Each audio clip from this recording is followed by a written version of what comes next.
Assalamu alaikum. Our today's topic is on transpiration.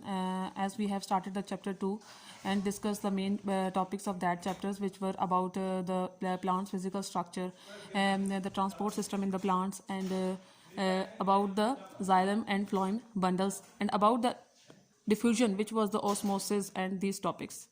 And today's topic is transpiration.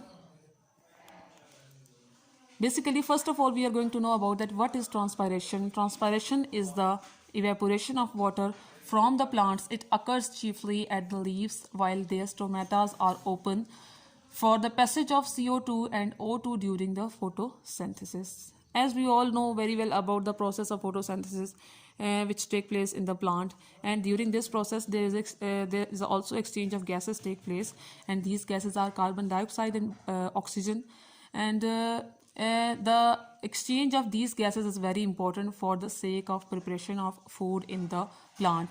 But basically the main concern of transpiration is about the evaporation of water from the plants. Now we have a diagram which is going to show you the real picture of transpiration. You are going to say, you have to get the clear idea about this picture from this picture, that is carbon dioxide is taken in by the leaves for the sake of their respiration. Oxygen and water vapors out, arrows show out that these things are released by the leaves of the plant. Sugars synthesized by the leaf. It means that sugar is made by the leaves of the plant, at which part they are going to make. Water and minerals from the roots. So this picture is very easy and helpful to understand the whole process of photosynthesis as well as transpiration.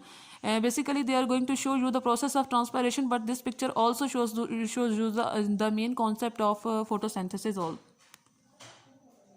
Gases exchange in plants. In order to carry a photosynthesis, green plants need a supply of carbon dioxide and means of disposing of oxygen.